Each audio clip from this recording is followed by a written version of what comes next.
মৌতের তুফান আসবে যখন নবী গো আমরার, মৌতের তুফান আসবে যখন নবী গো আমরার, দয়া করে দিও দেখা, দয়া করে দিও দেখা হাবিব দু জাহান নবীজি আল্লাহ আল্লাহ।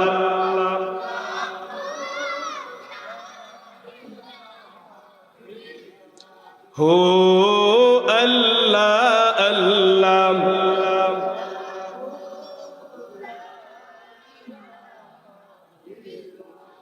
গুনাহগারের গুনাহ জোরে নবী দুরুদে আপনার, গুনাহগারের গুনাহ জোরে নবী দুরুদে আপনার, দয়া করে তোরাইও, দয়া করে তোরাইও উম্মত গুনাহগার নবীজি আল্লাহ আল্লাহ।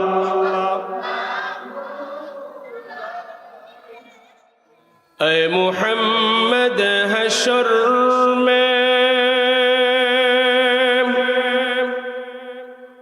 साथी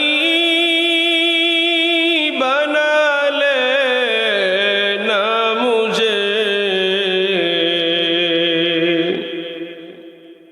रोज़ महशर दस्ते अपने से पिला लेना मुझे।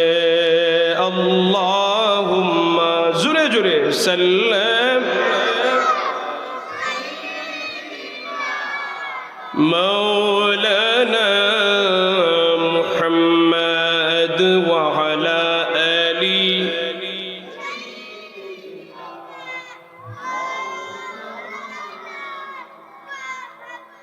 লক্ষ কোটি সালাম জানাই আমার জিন্দা নবীজির কদমে, যার উসিলায় পাইব নাজাত রোজ হাশরের ময়দানে। আল্লাহুম্মা মুহাব্বতে সাল্লাম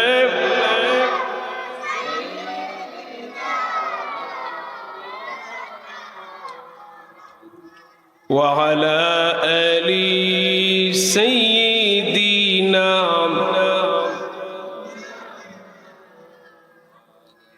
হযরত সরদার শাহ রহমাতুল্লাহ আলাইহি সমাজ সেবা পরিষদের উদ্যোগে এলাকার সকল মুর্দেগানের ইসালের সব উপলক্ষে 20তম বার্ষিক ওয়াজ ও দোয়ার মাহফিলের সম্মানিত সভাপতি আলহাজ হযরত মাওলানা খলিলুর রহমান সাহেব, সহকারী অধ্যাপক রাজনগর ডিএস ফাজিল মাদ্রাসা, প্রধান অতিথি যিনি কিছুক্ষণ আগে নসিহত করে গেছেন আল্লামা ফুলতুলি সাহেব কিবলা রহমাতুল্লাহ আলাইহির সুযোগ্য সাহেবজাদা আল্লামা শিহাবউদ্দিন চৌধুরী ফুলতুলি, আজকের মাহফিলের মুআজ্জাজ উলামায়ে কেরাম, মুরব্বিয়ানে কেরাম, যুবক ভাইয়েরা, স্কুল কলেজ মাদ্রাসার ছাত্র বন্ধুরা, পর্দার নিশি আমার শ্রদ্ধাভাজন সম্মানিত মা ও বোনেরা, প্রথমে মহান আল্লাহ তাআলার দরবারে শুকর আদায় করি যে আল্লাহ তাআলা আমাদেরকে আজকের এই বরকতপূর্ণ মাহফিলে আসার, বসার, কথা বলার, কথা শোনার তৌফিকটুকু দান করেছেন। জবান খুলে বলি আলহামদুলিল্লাহ।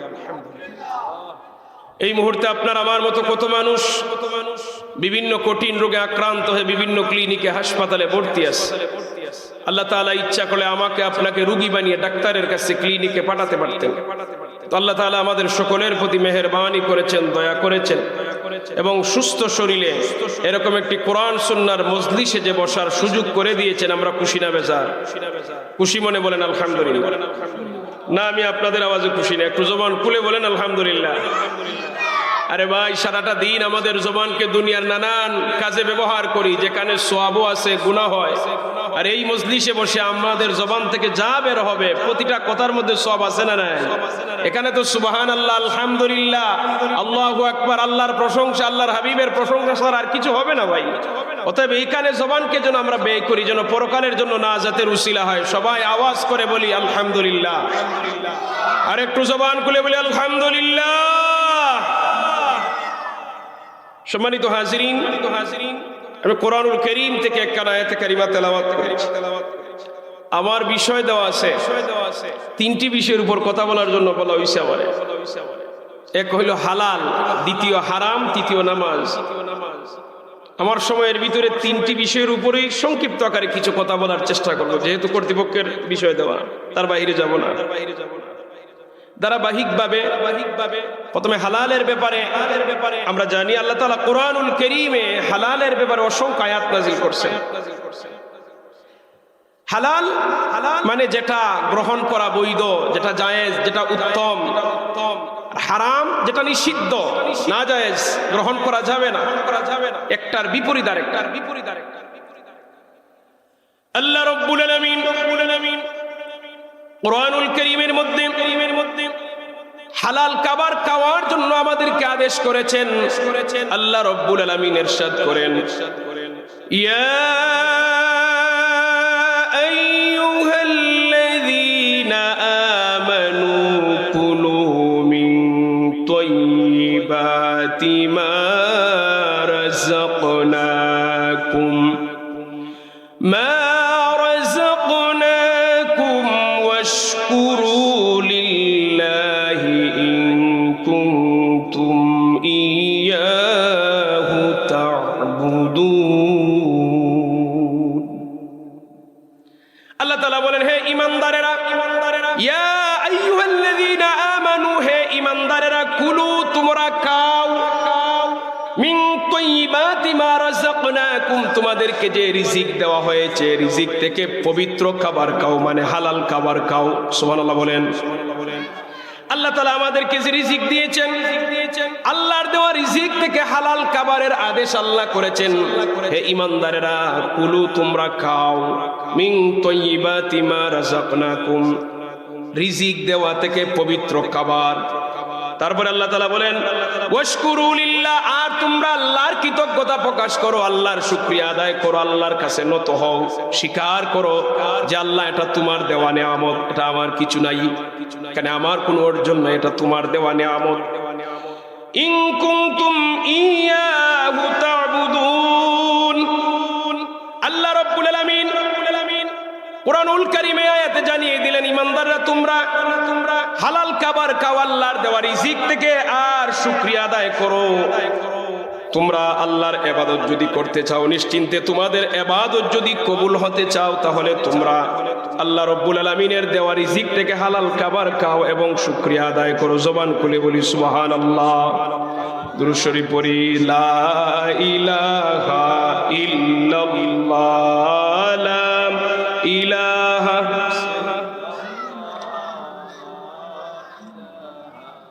ইল্লাল্লাহ, লা ইলাহা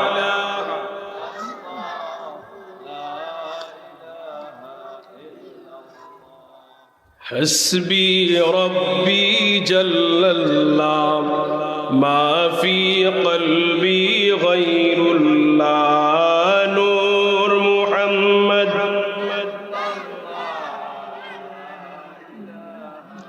ইল্লাল্লাহ, লা ইলাহা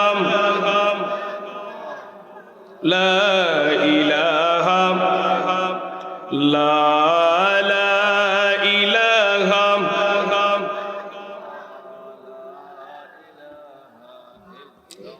লা ইলাহা ইল্লাল্লাহ মুহাম্মাদুর রাসূলুল্লাহ সাল্লাল্লাহু আলাইহি ওয়াসাল্লাম। হালালের ব্যাপারে আল্লাহ তাআলা সূরা বাকারা অন্য আয়াতে বলেন, ইয়া আইয়ুহান নাসু কুলু মিম্মা ফিল আরদি হালালান তাইয়্যিবা সকল, হে মানব জাতি, কুলু তোমরা খাও মিম্মা ফিল আরদি হালালান তাইয়্যিবা, জমিনের মধ্যে থেকে হালাল এবং পবিত্র খাবার, হালাল এবং পবিত্র খাবার তোমরা ভক্ষণ করো। ওয়ালা তাত্তাবিউ খুতুওয়াতিশ শাইতান, আর তোমরা শয়তানের পথ অনুসরণ করো না, শয়তানের পথ তোমরা অনুসরণ করো না। ইন্নাহু লাকুম আদুউম মুবিন, নিশ্চয়ই শয়তান হলো তোমাদের প্রকাশ্য শত্রু। শয়তান হলো মানব জাতির প্রকাশ্য শত্রু। একথা কে বলেছেন? জবান খুলে বলেন, কে বলেছেন? আল্লাহ বলছেন আমরা শয়তানের পথ যেন অনুসরণ না করি। কেন? শয়তান আমাদের প্রকাশ্য শত্রু। আর জমিন থেকে হালাল এবং তৈয়বা পবিত্র খাবার এবং হালাল খাবার যেন গ্রহণ করি। সম্মানিত হাজিরিন, যেইভাবে আল্লাহ তাআলা হালাল খাবার গ্রহণের কথা বলছেন, ঠিক তেমনি ভাবে হারাম থেকে বিরত থাকার কথাও কুরআনুল কারীমের অসংখ্য জায়গায় বলছেন। নাম ধরে ধরে বলছেন এইগুলি হারাম। দুনিয়ায় কোন কোন জিনিস হারাম আল্লাহ তাআলা নিজে বলছেন এবং আল্লাহর হাবিব বলছেন। কিয়ামত পর্যন্ত ওইগুলি হারাম থাকবে, কেউ আর হালাল করতে পারবে না। যা আল্লাহ তাআলা হারাম করে দিয়েছেন এটা কিয়ামত পর্যন্তই হারাম থাকবে, এটা কখনো হালাল হবে না। আর যা আল্লাহ হালাল করে দিয়েছেন কেউ এটাকে হারাম বানাতে পারবে না। সম্মানিত হাজিরিন, এবার হারামের ব্যাপারে আল্লাহ তাআলা কি বলেন? حرمت عليكم الميتة والدم ولحم الخنزير وما أهل لغير الله به। আল্লাহ তাআলা বলেন, হুররিমাত আলাইকুমুল মাইতাতু, তোমাদের জন্য হারাম করে দেওয়া হয়েছে মৃত প্রাণী, ওয়াদ্দামু রক্ত, ওয়ালাহমুল খিনজির শুকরের গোশত। আল্লাহর নাম ধরে ধরে বলতেছেন হুররিমাত আলাইকুমুল মাইতাতু ওয়াদ্দামু ওয়ালাহমুল খিনজির, তোমাদের জন্য হারাম করা হয়েছে মৃত প্রাণী, রক্ত, শুকরের গোশত। ওয়ামা উহিল্লা লিগাইরিল্লাহি বিহি, আর আল্লাহর নাম ছাড়া যে প্রাণী জবে করা হয়। আমরা যে হালাল প্রাণীগুলি জবাই করি, বিসমিল্লাহি আল্লাহু আকবার বলে আল্লাহর নাম নিয়ে জবাই করি, আল্লাহর নামে আমরা জবাই করি, আল্লাহর নাম নিয়ে আমরা জবাই করি। আল্লাহর নাম ছাড়া যদি অন্য কোনো নামে কোনো প্রাণী জবাই করা হয়, এটা মুসলমানের জন্য হারাম। প্রাণীটা হালাল ছিল, জীবিত ছিল, আল্লাহর নাম না নেওয়ার কারণে হারাম হয়, আর আল্লাহর নাম নিলে হালাল হয়। পার্থক্য এতটুকু, শুধু আল্লাহর নাম নেওয়া আর না নেওয়া। আল্লাহর নামে যদি জবাই হয় হালাল হয়ে যায়, আর আল্লাহর নাম না নিলে কি হয়? কথা বলেন না কেন? হারাম হয়ে যায়। এই জন্য আল্লাহ তাআলা বলেন ওয়ামা উহিল্লা লিগাইরিল্লাহি বিহি, আল্লাহর নাম ছাড়া যে প্রাণী জবাই করা হয় সেটা হারাম। ওয়ালমুনখানিকাতু, শ্বাসরোধে যে প্রাণী মারা যায় সেটা হারাম। ওয়ালমাউকুজাতু, আঘাত পেয়ে যে প্রাণী মারা যায় সেটা হারাম। ওয়ালমুতারাদ্দিয়াতু, উঁচু স্থান থেকে নিচে পড়ে যে প্রাণী মারা যায় সেটা হারাম। ওয়ান্নাতিহাতু, সিংহের আঘাতে যে প্রাণী মারা যায় সেটা হারাম। ওয়ামা আকালাস সুবু, হিংস্র প্রাণী যেটাকে খেয়ে ফেলে সেটা হারাম। এরপর আল্লাহ তাআলা বলেন ইল্লা মা যাক্কাইতুম, তবে তোমরা যদি সেটাকে জবে করতে পারো সেটা তোমাদের জন্য হালাল। মনে করেন একটা প্রাণী উপর থেকে নিচে পড়ে গেছে, মারা যায় না, এখনো জীবিত আছে, কিন্তু আহত হইছে। হিংস্র প্রাণী আঘাত করেছে কিন্তু প্রাণীটা এখনো জীবিত আছে। তাকে অন্য প্রাণী শিং দিয়ে আঘাত করেছে কিন্তু মারা যায় না, এখনো জীবিত আছে। জীবিত থাকা অবস্থায় যদি জবে করা যায় তাহলে ওই প্রাণী হালাল। আর জবে করার আগে যদি অন্য প্রাণী তারে আঘাত করে, সিংহের আঘাত, যেই কোনো ভাবে আঘাত পেয়ে যদি মারা যায়, মৃত প্রাণী হারাম হয়ে যায়। কিন্তু সে যদি আহত হয় আর জীবিত থাকা অবস্থায় জবে করা যায় তাহলে সে প্রাণী হালাল। সম্মানিত হাজিরিনের পর আল্লাহ তাআলা বলেন ওয়ামা যুবিহা আলান নুসুবি ওয়া আন তাসতাকসিমু বিল আজলাম, দেব দেবীর নামে দেব দেবীর নিকট নিয়ে যে প্রাণী জবে করা হয়, তীর নির্ধারিত করে তীরের মাধ্যমে ভাগ্য নির্ধারণ করে যে প্রাণী জবে করা হয় সেটা হারাম। এটা জাহিলি যুগে তারা তীর দিয়ে ভাগ্য নির্ধারণ করত, ধনুকের মাধ্যমে ভাগ্য নির্ধারণ করত, দেবদেবীর নামে প্রাণী উৎসর্গ করত, দেবদেবীর কাছে নিয়ে প্রাণী জবাই করত। এই প্রাণীগুলি মুসলমানের জন্য হারাম। আল্লাহ তাআলা বলেন যালিকুম ফিসক, এই সবগুলি হলো অপরাধ, গুনাহ। সম্মানিত হাজিরিন, আল্লাহ রাব্বুল আলামিন ১৫০০ বছর আগে কোরআনুল কারীমের মাধ্যমে আমাদেরকে কোন কোন প্রাণী হালাল এবং হারাম জানিয়ে দিয়েছেন। যতগুলি হারাম ঘোষণা করে দিয়েছেন, এছাড়া যা কিছু পৃথিবীতে আছে বাকি সব কিছু মুসলমানের জন্য আল্লাহ হালাল করে দিয়েছেন। সম্মানিত হাজিরিন, এখানে শুধু প্রাণীর কথা বললাম, এছাড়াও হারামের অভাব নাই। ইনকামের ক্ষেত্রে হারাম আছে, বিভিন্ন পার্ট ইনকাম, বিভিন্ন সোর্সের মাধ্যমে আমরা ইনকাম করি। ইনকাম করতে গিয়ে অবৈধ পথে কেউ যদি ইনকাম করে এটা হারাম হয়ে যায়। আমরা প্রত্যেকে ইনকাম করি, কিন্তু ইনকামের সোর্স যদি আপনার আমার অবৈধ পন্থায় হয় তাহলে এটা হারাম হয়। যেমন সুদের টাকা, ঘুষের টাকা, হালাল না হারাম? জুরে বলেন না, জুরে বলেন। সুদ ঘুষ নাইনি, আমরা দেশে আসেনি মেলা সুদ ঘুষের অভাব, সুদ ঘুষের যন্ত্রণা। এখন তো ভালো মানুষ খুঁজে পাওয়া যায় না। সুদকুর আর ঘুষকুরের প্রভাবতি বর্তমানে সমাজে দেশে বেশি চলছে, ঠিক না? বাস্তবতা কিনা বলে? হ্যাঁ, সুদের টাকা হারাম, ঘুষের টাকা হারাম, অন্যের জমি আত্মসাৎ করা হারাম, মানুষকে হত্যা করা হারাম, ছিনতাই করা হারাম, ডাকাতি করা হারাম, চুরি করা হারাম, সন্ত্রাসী করা হারাম। অবৈধ পন্থায় যে জিনিসটা আপনি আপনার পকেটে আনবেন সেটা হারাম। এটা যেভাবে আপনি আনেন, চুরি করে আনেন, ডাকাতি করে আনেন, চিন্তাই করে আনেন, এটা হলো ইনকামের ক্ষেত্রে হারামের সোর্সগুলি বলতেছে। সম্মানিত হাজিরিন, আজ মানুষেরা হালাল হারামের তোয়াক্কা করে না, মনে সামনে যেটা পায় সেটাই গ্রহণ করে, হালাল হারামের তোয়াক্কা করে না।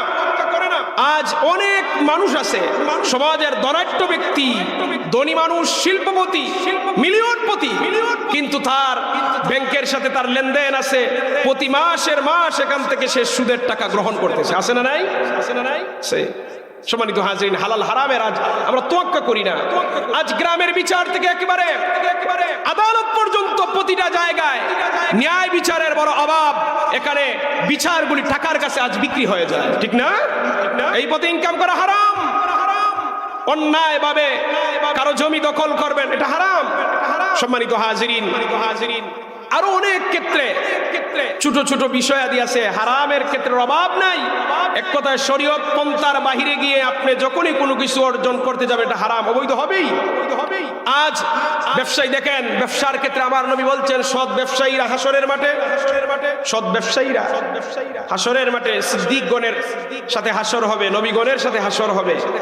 আজ বড় বড় অনেক ব্যবসায়ীরা আছে যারা গুদামজাত করে মাল স্টক করে রেখে দেয়, যখন বাজারে দাম বাড়ে তখন বিক্রি করে। এই রকম ভাবে সিন্ডিকেট করে মাল বিক্রি করে টাকা ইনকাম করাও হারাম। যেটা বুঝি না আমরা। এরকম শত শত ব্যবসায়ী আছে যে সিজনাল সময় আইলে পরে মালগুলা বরাদ্দ করে রাখে, মানে গুদামজাত করে রাখে। কিসের জন্য?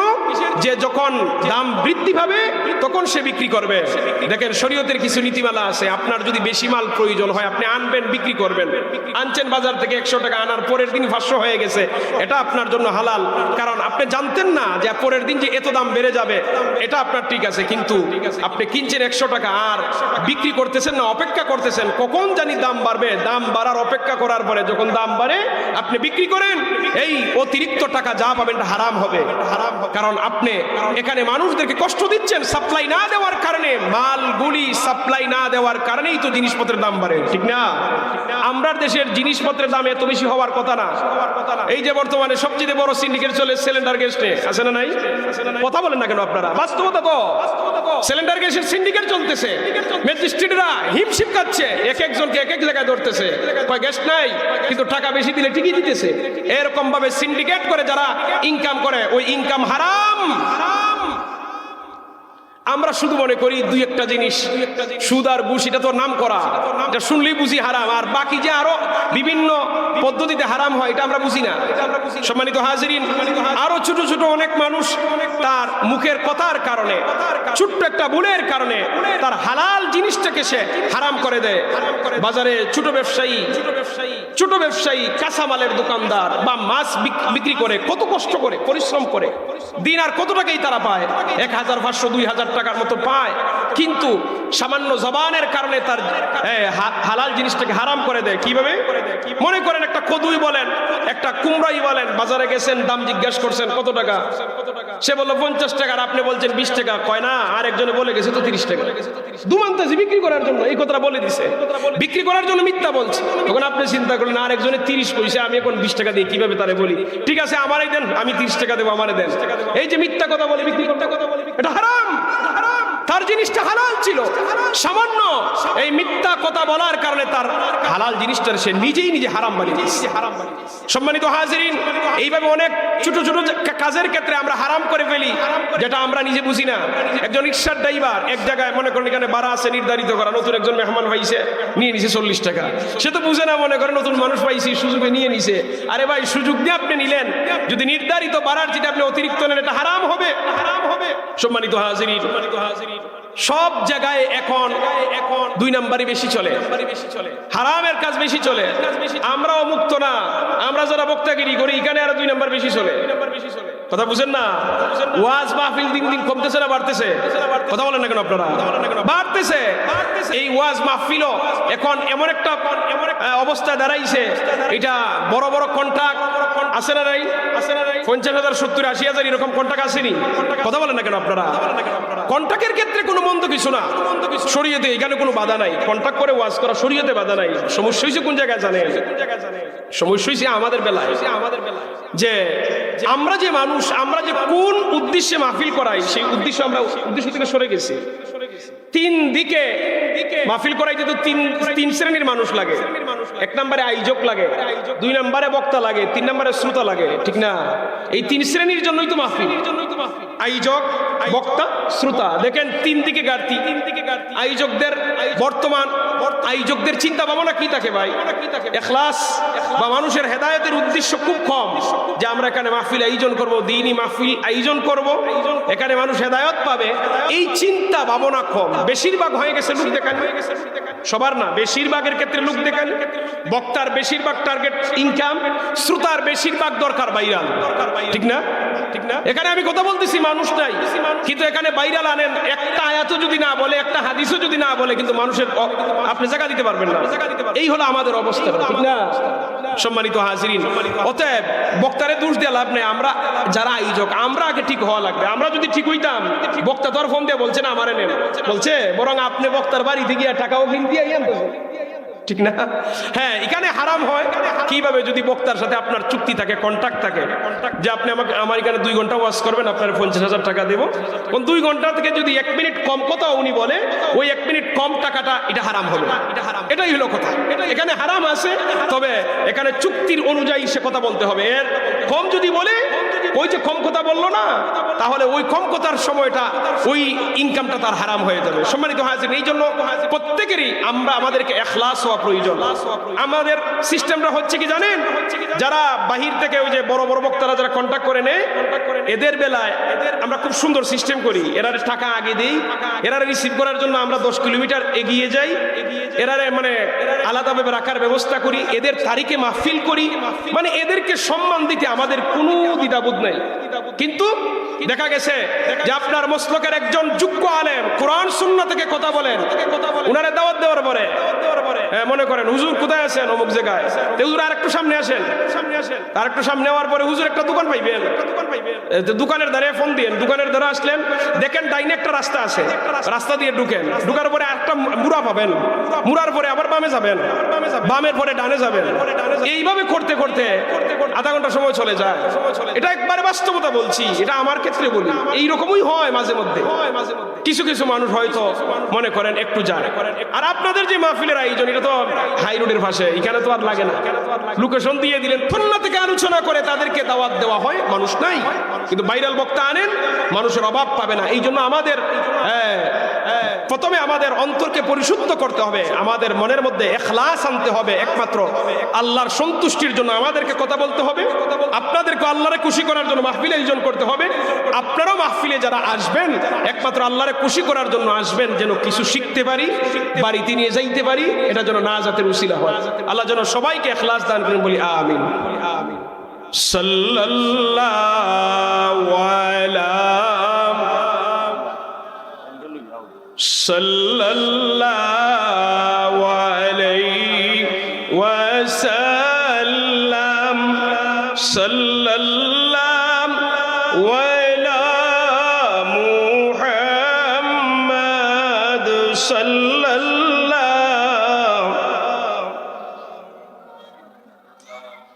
ওয়াজাবা শুকরু আলাইনা মা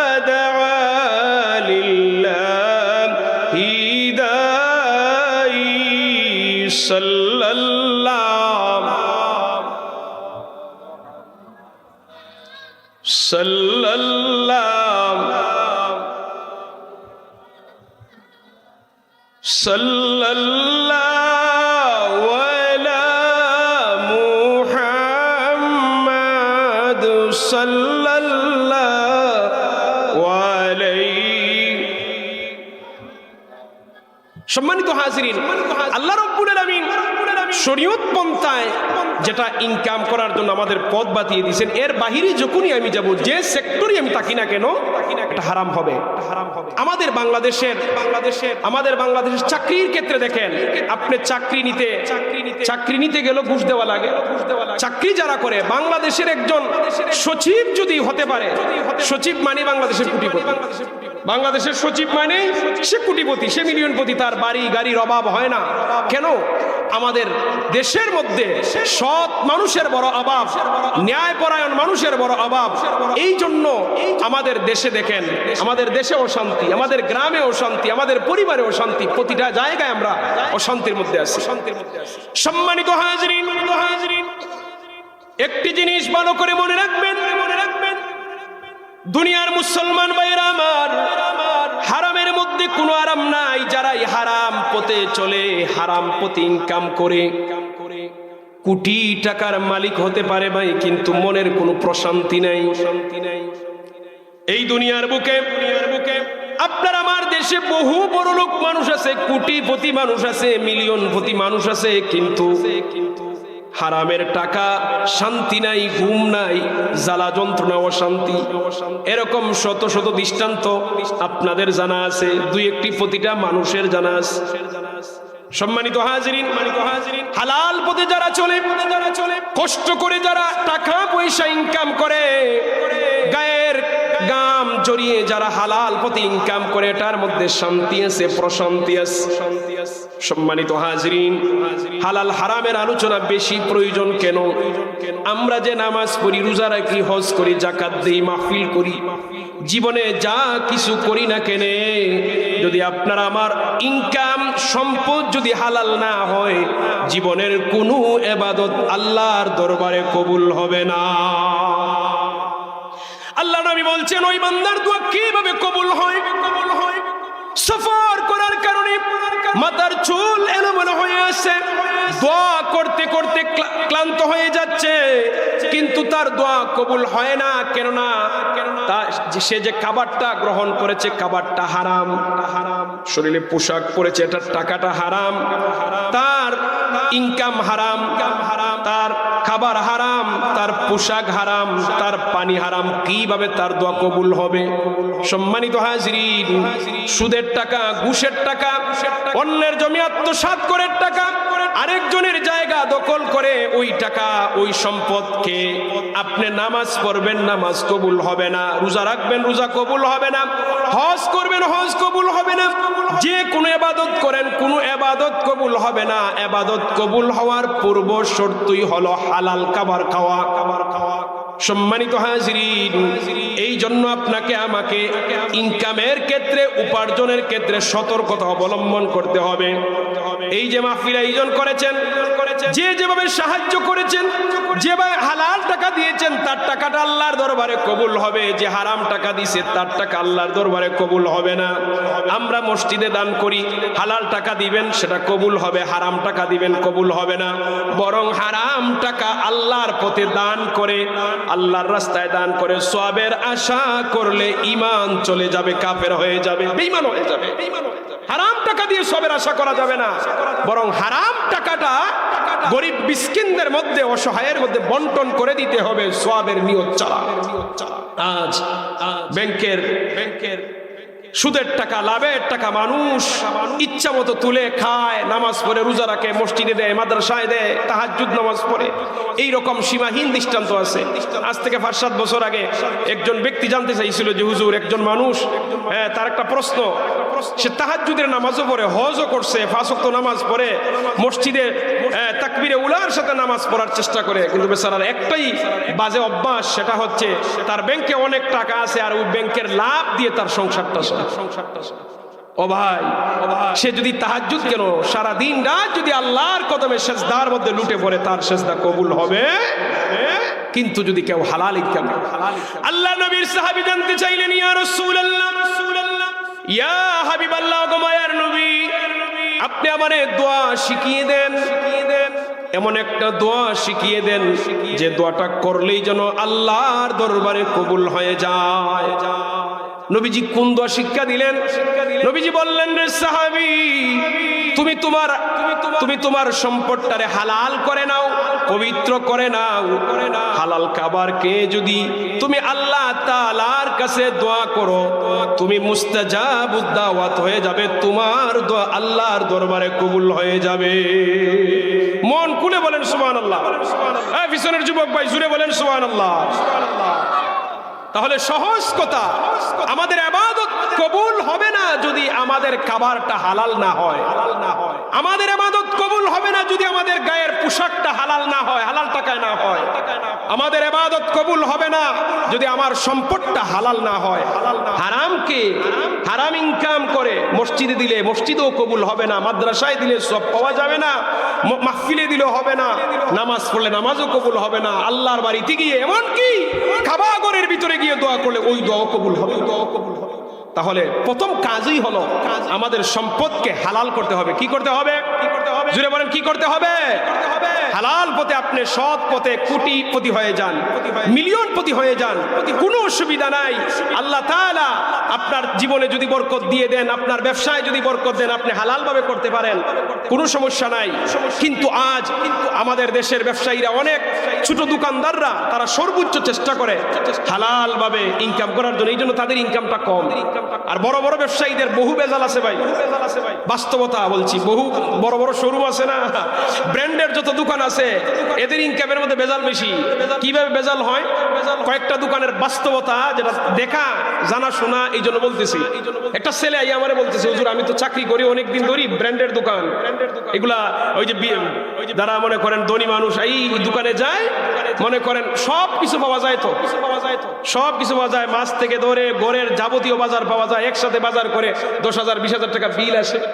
এই যে দোকানগুলা, ব্র্যান্ডের দোকানগুলিতে যায়, সে চাকরি করে। তার প্রশ্ন যে হুজুর আমি চাকরি করি, কিন্তু সমস্যাটা কি? যেমন একটা মালের ডেট আছে 3 দিন, একটা জিনিসের ডেটটা আছে 3 দিন। এখন দেখা গেছে 3 দিনের ভিতরে মাল বেশি রয়ে গেছে, বিক্রি হয় নাই। তখন তারা কি করে? তারা নিজস্ব আরেকটা সিল মারে, এটা তুলে আরো 3 দিন বা 4 দিন বাড়ি একটা সিল দিয়ে দেয়, এই মালগুলি পরবর্তীতে বিক্রি করে। এটাতে 2 নম্বরই না? অবশ্যই 2 নম্বর। ডেট এক্সপায়ার্ড হয়ে গেছে, এটারে তারা নতুন করে ডেট দিয়ে বিক্রি করে দেয়। এই কাজগুলা হয় ছোট দোকানে না, বড় বড় দোকানে। হ্যাঁ, দেখতে যদিও তাদের চেহারা সুন্দর, টাকা বেশি, তো দামি পোশাক পরে, দামি গাড়িতে চড়ে, কিন্তু তাদের ইনকামে ভেজাল আছে ভাই। সম্মানিত হাজির, এই জন্য বাস্তবতা লক্ষ্য করে দেখবেন, যাদের জীবনে, যাদের ইনকাম হারাম, এদের জীবনে কোনো শান্তি নাই, তাদের পরিবারে কোনো ভালোবাসা নাই, মিল নাই। ছেলে মেয়ে বাবার কথা শুনে না, হারামের মধ্যে আরাম নাই, ছেলে মেয়ে বাবার কথা শুনে না, বাবার অবাধ্য হয়। এরকম শত শত দৃষ্টান্ত আছে। রাতের বেলা ওষুধ খেয়ে তার ঘুম নাই, রাতের বেলা বিছানাটা দেখেন কত আরামের, ধনী মানুষ দামি বিছানার ব্যবস্থা করেছে, গায়ের মধ্যে দামি পোশাক আছে, দামি খাবার খেয়ে তারপরে ডাক্তারের সাথে পরামর্শ করে মেডিসিন খেয়ে ঘুমায়, তার ঘুম আসে না। আর গরিব মানুষ, দিন মজুরি মানুষ, কষ্ট করে 500-700 টাকা রুজি করেছে, মাথার গাম পায়ে ফেলে, তার কোনো মেডিসিন লাগে না। সারাদিন কাম কাজ করার পরে যখন বিছানায় যায়, ওষুধ লাগে না, এমনি তার শান্তির ঘুম চলে আসে। শান্তি কাকে বলে ভাই? বিশ্ব রোডের পাশে শুয়ে পড়ছে, ডাকতে ডাকতে ক্লান্ত, 3 কিলোমিটার দূর থেকে টাকার আওয়াজ শোনা যায়, কিন্তু সে ওই বিশ্ব রোডের কিনারায় যে এমন ঘুম দিছে, বাদশাহী ঘুম, তার তো ঘুম ভাঙে না। আল্লাহু আকবার। শান্তি কাকে বলে? ওষুধকে ঘুম নাই, আর বিনা ওষুধে তার ঘুমের অভাব নাই। ভাই, হারামের মধ্যে কোনো আরাম নাই, হালালের মধ্যেই শান্তি, হালালের মধ্যেই মুক্তি। কেউ যদি হালাল খাবারকে ইবাদত করে, ওই ইবাদতের মজাই আলাদা। ওই যে আমরা নামাজ পড়ি না, নামাজের তো বিষয় আছে শেষের দিকে করব। এই যে নামাজ পড়ি, আমরা নামাজ পড়ে মজা পাই না। কেন জানেন? 1 নাম্বার, আমরা নামাজ পড়ি কিন্তু নামাজের রুকন সবকিছু হক আদায় করে নামাজ পড়ি না। দ্বিতীয়ত, আমরা যে খাবারটা খাইতেছি সেটা হালাল না, এই জন্য নামাজ পড়েও আমরা শান্তি পাই না। সম্মানিত হাজিরিন, নামাজ যেহেতু পড়াই লাগবে, নামাজ পড়ে কেন আমাদের হৃদয়ের মধ্যে প্রশান্তি পাই না? 1 নাম্বার অভাব, আমরা হারাম খাই। আসুন আজ আমরা মনে মনে নিয়ত করি, প্রত্যেকে নিজ নিজ জায়গা থেকে হারাম ছেড়ে দিব। যদি হারাম ছাড়তে পারেন, হালাল খাবার খাইতে পারেন, হালাল খাবারকে যদি আপনি শান্তি মনে নামাজ পড়তে পারেন, জীবন শান্তি হবে। আপনি নামাজের মজা পাবেন। নামাজটা হলো মুমিনের, নামাজ হলো মুমিনের জন্য একটা জান্নাতের নমুনা। একজন বুজুর্গ বান্দাকে প্রশ্ন করা হয়েছিল যে হুজুর, দুনিয়াতে কি জান্নাত অনুভব করার কোনো জায়গা আছে? তিনি বলেন অবশ্যই আছে। বলেন এটা কোথায়? তিনি বলেন সেটা হলো প্রশান্তিমূলক নামাজে। কেউ যদি নামাজের ফরজ আদায় করে, ওয়াজিব আদায় করে, সুন্নতে মুআক্কাদা আদায় করে, ঠিক মতো সব কিছু আদায় করে যদি শান্তি মনে নামাজ পড়ে, ওই নামাজের মধ্যে জান্নাতের প্রশান্তির মতো অনুভব করা যায়। মুমিন ওই নামাজে শান্তি পায়, যেটা সাহাবায়ে কেরাম পেয়েছিলেন।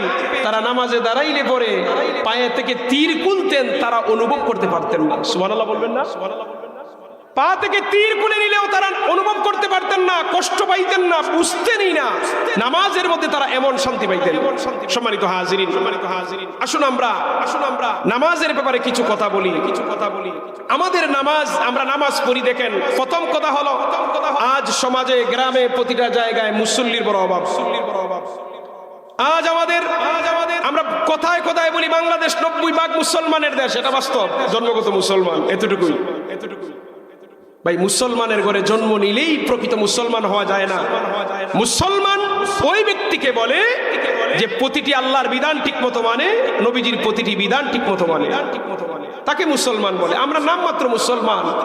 আজ মুসলমানের সন্তান হারামে লিপ্ত, আজ মুসলমানের সন্তান অন্যায় কাজে লিপ্ত, মুসলমানের সন্তান সুদের সাথে জড়িত, মুসলমানের সন্তান ঘুষের সাথে জড়িত, মুসলমানের সন্তান আরেকজনের জমি আত্মসাৎ করে, মুসলমানের সন্তান আরেকজনের বাড়ি দখল করে, চুরি করে, ডাকাতি করে, সন্ত্রাসী করে। সে কিভাবে মুসলমান হয়?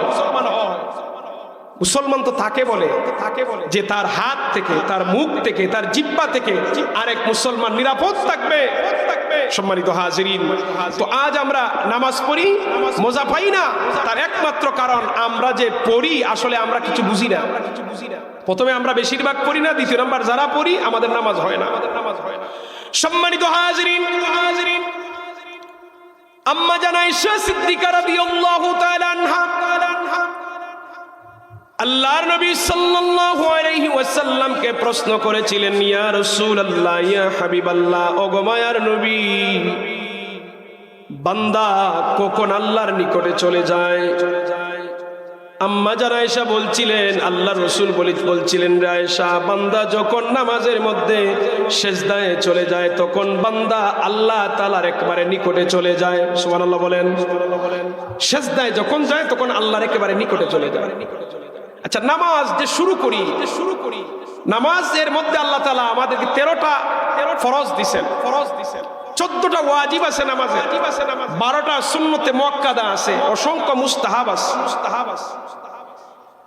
দেখেন নামাজের ভিতরেই ওয়াজিব, নামাজের ভিতরেই সব সুন্নতে মুআক্কাদা, আর নামাজের ফরজ নামাজের ভিতরেও দিবেন বাহিরেও দিবেন।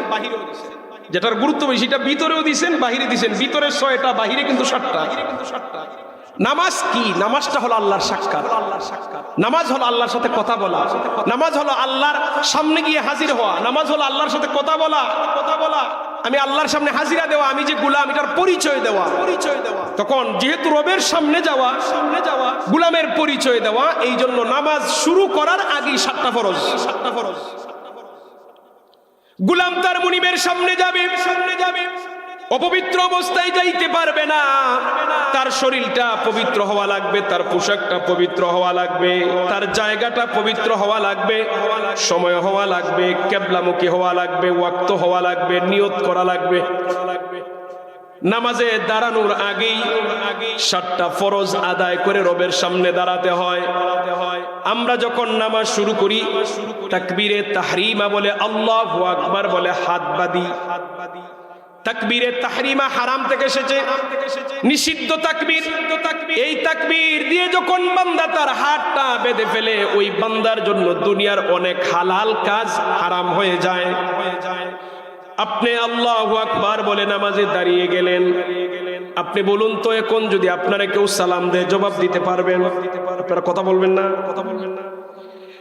নামাজে দাঁড়িয়ে গেলেন, কেউ সালাম দিলে জবাব দিতে পারবেন না। আপনার সন্তান আব্বু বলে ডাক দিয়েছে, নামাজ ছাড়তে পারবেন না। আপনার মা আপনারে ডাকে, যা ডাক দিতে জবাব দিতে পারবেন না। আপনার বাবা আপনারে ডাক দিছে, আপনি সাড়া দিতে পারবেন না। কেননা দুনিয়ার সবচেয়ে গুরুত্বপূর্ণ কাজে নামাজে আছেন, আসল মালিকের সামনে আপনি দাঁড়িয়ে আছেন। ও ভাই, আল্লাহু আকবার বলে হাত বাঁধলাম, আদবের সহিত দাঁড়াইলাম। নামাজে দাঁড়ানোর পরে প্রথম যে কাজটা আমরা করি সেটা হলো সানা পাঠ করি। কি পাঠ করি?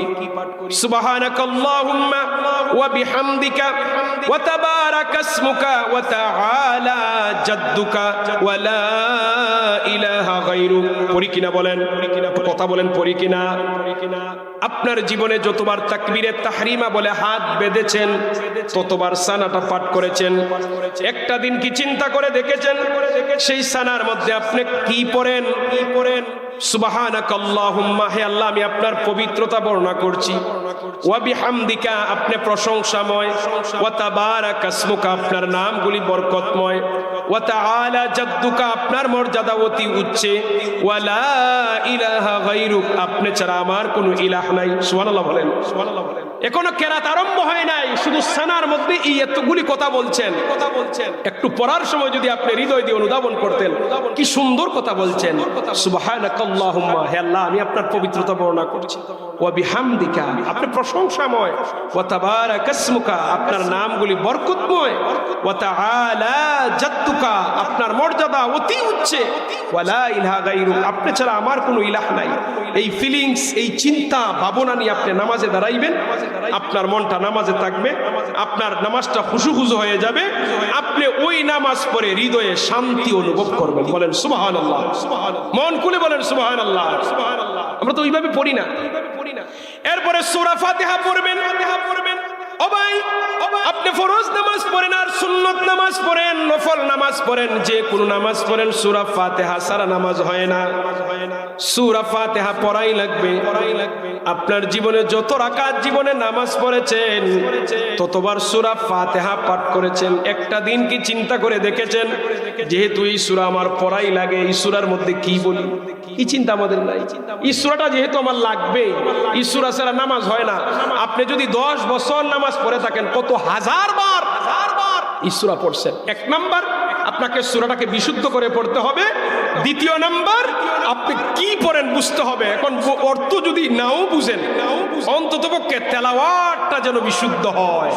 সম্মানিত হাজিরিন, এই জন্য আমাদের পীর ও মুর্শিদ শামসুল উলামা আল্লামা সাহেব কিবলা ফুলতলি রাহমাতুল্লাহি আলাইহি আমাদেরকে সহি শুদ্ধ কোরআন শিক্ষা দিয়েছেন। বলেন মারহাবা।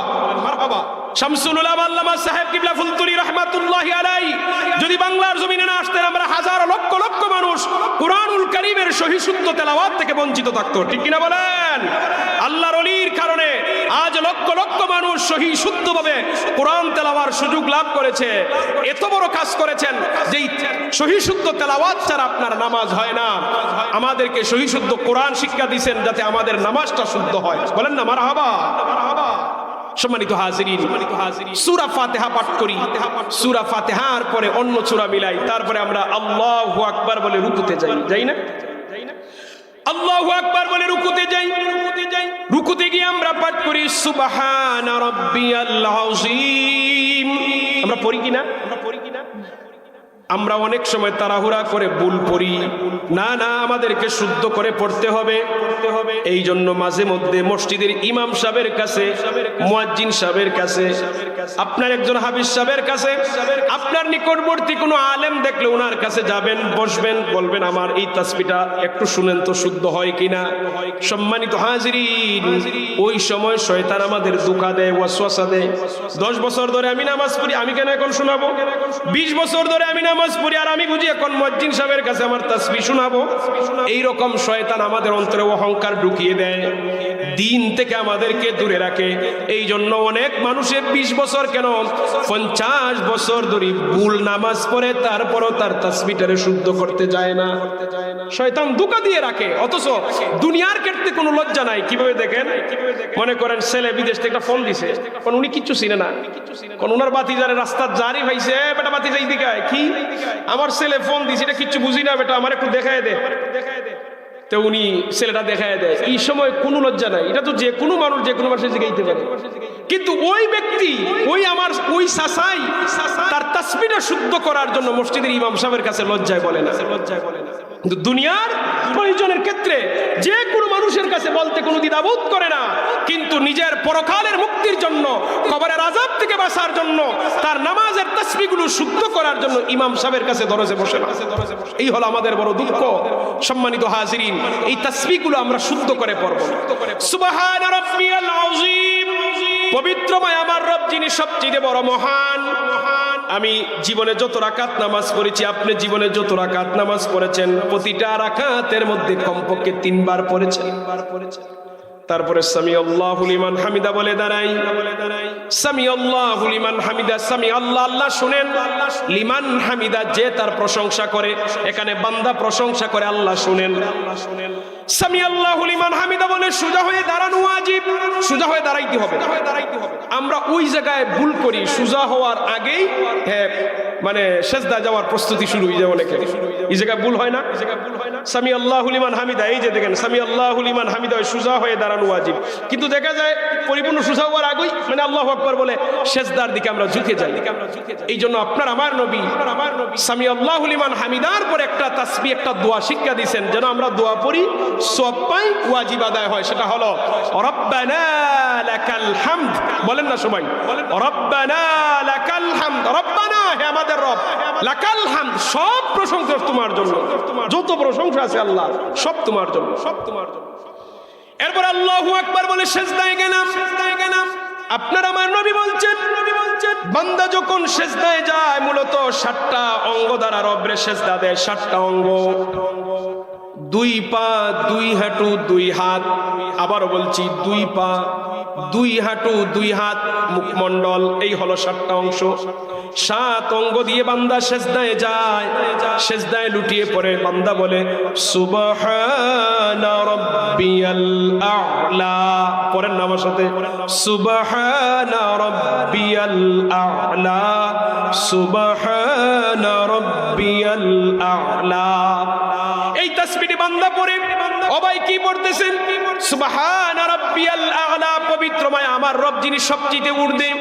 আমি আমার মালিককে বুঝাইলাম, মালিক আমার 2 পা, 2 হাঁটু, 2 হাত, আমার মুখমণ্ডলের মধ্যে নাক আর কপাল জমিনে লুটিয়ে আমি তোমার বরত্ব প্রকাশ করতেছি, আমি তোমার গোলাম। সেজদায় যখন যায় একেবারে ছোট হয়ে যায়, নত হয়ে যায়। একজন মানুষ সেজদায় যাওয়ার পরে যতটুকু নত হয়, ছোট হয়, দুনিয়ার অন্য কোনো মাধ্যম আর নাই এর চাইতে ছোট হওয়ার। সেজদা থেকে আর নত হওয়ার কোনো উত্তম মাধ্যম আসেনি। আপনারা আমার কথা বুঝেননি? আচ্ছা, সেজদায় যাওয়ার পরে এর চাইতে আর ছোট হওয়ার কোনো মাধ্যম আসেনি। আর এই সেজদাটা আমরা দেই কাকে? জুড়ে বলেন, দেই কাকে? এই সাজদাটা শুধুমাত্র একজনই পাওনাদার, তিনি হলেন আমাদের রব আল্লাহ। এই সাজদা দিয়ে আমরা 7টা অঙ্গ দিয়ে, 2 পা 2 হাঁটু 2 হাত চোয়, মুখমণ্ডলের 2টা অংশ নাক আর কপাল। অনেকে সেজদা দেয় নাক শূন্য থাকে 2 আঙ্গুল, হবে না। অনেকে সেজদা দেয় শুধু নাক লাগে, কপালের খবরই নাই, হবে না ভাই। নাক কপালের সমন্বয়ে সেজদা, সমস্ত বডি জমিনে লুটিয়ে বলি আল্লাহ তুমি সবচেয়ে ঊর্ধ্বে, তুমি মহান, তোমার চেয়ে বড় আর কেউ নাই, আর আমি তোমার গোলাম, আমি ছোট, আমি তোমার কাছে নত হয়ে গেছি, সমস্ত বডি তোমার কদমে আমি লুটিয়ে দিলাম। সুবহানাল্লাহ, এটার নাম নামাজ। এই চিন্তা ফিকির নিয়ে সেজদা দিয়ে দেখেন কলিজা শীতল হয়ে যাবে। এবার আল্লাহু আকবার বলে বসলেন। আপনার আমার নবী 2 সেজদার মধ্যে একটা দোয়া শিখিয়ে দিয়েছেন। আল্লাহু আকবার বলে সোজা হয়ে বসা ওয়াজিব। আপনি যদি সোজা হওয়ার আগে আবার আল্লাহু আকবার বলে সেজদায় চলে যান, ওয়াজিব তরক হবে। সহু সেজদা দিতে হবে। সাহু সেজদা না দিলে নামাজ হবে না। প্রতিদিন যদি করেন তাহলে এই নামাজের কোনো মূল্য থাকে না। এই জন্য আপনার আমার নবী 2 সেজদার মধ্যখানে কয়েকটা দোয়া শিক্ষা দিয়েছেন। আর এই দোয়াগুলি আল্লাহ পছন্দ করেন এবং এগুলি আমাদের অত্যন্ত জীবনে প্রয়োজন। আল্লাহুম্মা গফিরলি ওয়ারহামনি ওয়াহদিনি ওয়াআফিনি ওয়ারযুকনি ওয়াজবুরনি ওয়ারফা'নি। এক হাদিসে 7টা আইছে, আর এক হাদিসে 4টা, আর এক হাদিসে 5টা দোয়া। এখন আপনি পড়বেন কয়টা? হানাফি মাযহাব যেহেতু আমরা অনুসরণ করি, হানাফি মাযহাবের ফতোয়া হলো ফরজ নামাজে, সুন্নতে মুআক্কাদা নামাজে আপনি সর্বোচ্চ একটা তাসবিহ পড়বেন, আর নফল নামাজে, তাহাজ্জুদের নামাজ, ইশাক, আওয়াবিন, সালাতুল হাজত, সালাতুত তাওবা, যে কোনো নামাজে আপনি যতটা প্রয়োজন ততটা পড়বেন। দেখেন এই দোয়াগুলার আপনার জীবনে দরকার কিনা। আল্লাহুম্মা গফিরলি, হে আল্লাহ আমাকে ক্ষমা করুন, ওয়ারহামনি আমার প্রতি দয়া করুন, ওয়াহদিনি আমারে হেদায়েত দান করুন, ওয়াআফিনি আমারে সুস্থতা দান করুন, ওয়ারযুকনি আমাকে রিজিক দান করুন, ওয়াজবুরনি আমাকে সংশোধন করে দেন, ওয়ারফানি আমার মর্যাদা বাড়িয়ে দেন। সুবহানাল্লাহ বলতে মন চায় না? এগুলার দরকার আসেনি, রিজিকের দরকার আসেনি, সুস্থতার দরকার আসেনি। নামাজের ভিতরে বলবেন আল্লাহ শিফা করে দিবেন। নামাজের ভিতরের তো আল্লাহর দরবারে কবুল হয়। এইভাবে যদি আমরা বুঝে শুনে নামাজ পড়তে পারি, এই নামাজ আল্লাহর কাছে কবুল হবে। আল্লাহ আল্লাহ আল্লাহু লা ইলাহা হু আল্লাহ আল্লাহ।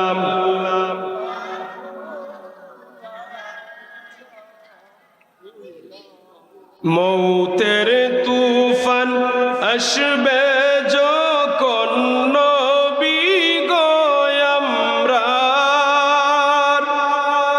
মৌতের তুফান আসবে যখন নবী গো আমরার, দয়া করে দিও দেখা, দয়া করে দিও দেখা, হাবিবি দু জাহান নবীজি আল্লাহ আল্লাহ।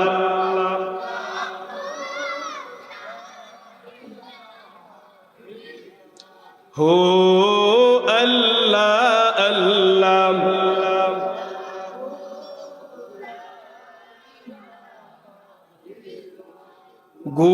গুনাহগারের গুনাহ জোরে নবী দুরুদে আপনার, গুনাহগারের গুনাহ জোরে নবী দুরুদে আপনার, দয়া করে তোরাইও, দয়া করে তোরাইও উম্মত গুনাহগার নবীজি আল্লাহ আল্লাহ।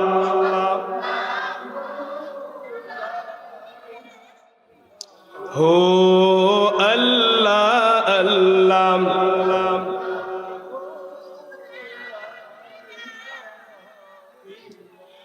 রাহমাতাল লিল আলামিন নবী রহমতের ভান্ডার, রাহমাতাল লিল আলামিন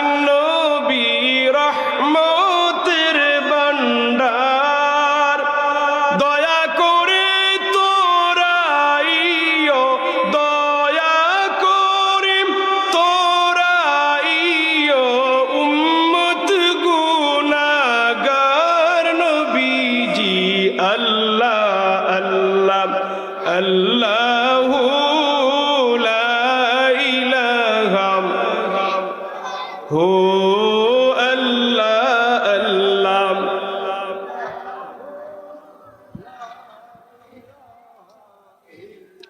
সম্মানিত হাজিরিন, তাহলে সেজদার মধ্যে গিয়ে আমরা এই তাসবিহগুলি পড়ি এবং দুই সেজদার মধ্যখানে আপনার আমার নবী এই দোয়াগুলি শিখিয়ে দিয়েছেন।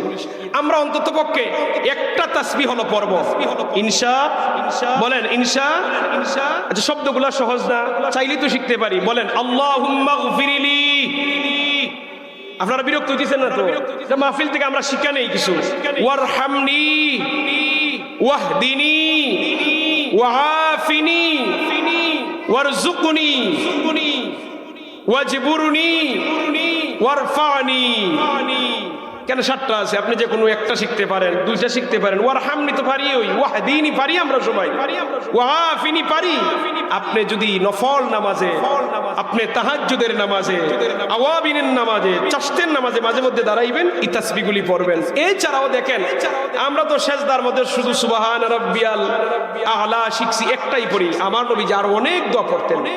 আমার নবীজি পড়েছেন সুবহান রাব্বিয়াল আযীম ওয়া বিহামদিহি, সেজদার মধ্যে তাসবিহ পড়েছেন। সুবহুন কুদ্দুসুন রাব্বুল মালাইকাতি ওয়ার রূহ, আমার নবীজি পড়েছেন আল্লাহুম্মা গফিরলি যামবি কুল্লুহু ওয়া দিক্কাহু ওয়া জিল্লাহু ওয়া আউওয়ালাহু ওয়া আখিরাহু ওয়া আলানিয়াতাহু ওয়া সিররাহু। আল্লাহুম্মা লাকা সাজাদতু ওয়া বিকা আমানতু ওয়া লাকা আসলামতু। সাজাদা ওয়াজহা লিল্লাযী খালাকাহু সাওয়ারাহু ওয়া শাক্কা সামআহু ওয়া বাসারহু। তাবারাকাল্লাহু আহসানুল খালিকিন। এই তাসবিহ আমার নবী পড়েছেন। এই তাসবিহ পড়ার আমাদেরকে শিক্ষাও দিয়েছেন। কোন আমরা এই বড় বড় এই দোয়াগুলি পারবো না, আমাদের জন্য কঠিন।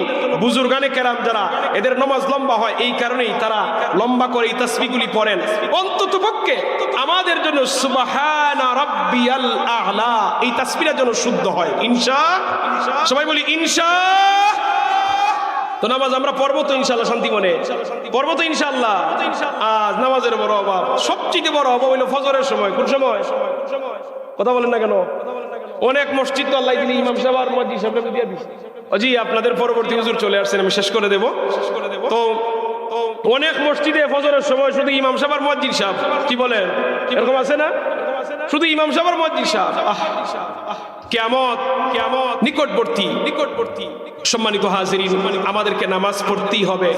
আল্লাহ নবী সাল্লাল্লাহু আলাইহি ওয়াসাল্লাম নামাজের ব্যাপারে খুব কঠোর কথা বলেছেন যে দুই ওয়াক্ত নামাজ, দুইটা জামাত হলো মুনাফিকের জন্য সবচেয়ে বড় কঠিন। এক ফজরের জামাত, দুই এশার জামাত। বলেন তো প্রথম কি? ফজরের জামাত, দ্বিতীয় এশার জামাত। এই দুইটা জামাতে শামিল হওয়া, শরীক হওয়া মুনাফিকের জন্য কষ্ট। ও ভাই, আমি মুনাফিক কিনা, আপনি মুনাফিক কিনা, আপনারটা নিজে নিজে আপনি হিসাব করে দেখেন। জীবনে কতবার ফজরের জামাত তরক করেছেন, জীবনে কতবার এশার সালাত জামাত তরক করেছেন। যদি দেখা যায় আপনি এশার নামাজ জামাতে পড়েন, ফজরের নামাজ জামাতে পড়েন, আপনি মুমিন। আর যদি দেখা যায় এশার জামাত, ফজরের জামাত আপনি মসজিদে যান না, জামাত তরক করে থাকেন, নিজের নামটা মুনাফিকের খাতায় উঠে যাবে। আল্লাহ তাআলা যেন আমাদের সবাইকে মুমিন হওয়ার তৌফিক দান করেন। সবাই বলি আমিন। ওয়া আখিরু দাওয়ানা আলহামদুলিল্লাহি রাব্বিল আলামিন। যে কথাগুলি বললাম, আল্লাহ তাআলা যেন কথাগুলির মধ্যে যত ধরনের ভুল বেয়াদবি হয়েছে মাফ করে দেন। সবাই বলি আমিন। যতগুলি সহি কথা বলেছি, আল্লাহ যেন সবাই আমাদের আমলের তৌফিক দেন। সবাই বলি আমিন। সাল্লাল্লাহু আলা সাইয়্যিদিনা মাওলানা মুহাম্মদ ওয়া আলা আলিহি ওয়া আসহাবিহি ওয়াসাল্লাম। আলহামদুলিল্লাহি রাব্বিল আলামিন ওয়াসসালাতু ওয়াসসালামু আলা রাসূলিহিল কারীম ওয়া আলা আলিহি ওয়া আসহাবিহি আজমাইন। ربنا ظلمنا أنفسنا وإن لم تغفر لنا وترحمنا لنكونن من الخاسرين رب ارحمهما كما ربياني صغيرا। আয় আল্লাহ, আজকের মাহফিলে কবুল আর মঞ্জুর করে নাও। তোমার যে মকবুল ওলির দরজাতে বুলন্দ করে দাও। এলাকার জিন্দা মুর্দার সবাইকে মাফ করে দাও। ও মালিক আল্লাহ, আমাদের পক্ষ থেকে লাখ কোটি সালাত আর সালাম নাম ধরে ধরে সোনার মদিনায় তৈবায় পৌঁছিয়ে দাও।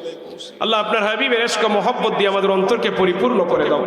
সাদা দাড়িওয়ালা মুরব্বীদের হায়াত বরকত দাও, যুবক ভাইদেরকে দ্বীনের পথে কবুল করে নাও। আয় রব্বে কারীম, যা কিছু আলোচনা করেছি আলোচনা অনুযায়ী আমাদের আমলের তৌফিক দাও। এই মাহফিল আয়োজন করতে গিয়ে দেশ বিদেশ থেকে যে যেভাবে সাহায্য সহযোগিতা করেছেন সকলের সাহায্যকে কবুল আর মঞ্জুর করে নাও। আল্লাহ আমাদের নবীজির তুফাইল আমাদের দোয়াকে কবুল আর মঞ্জুর করে নাও।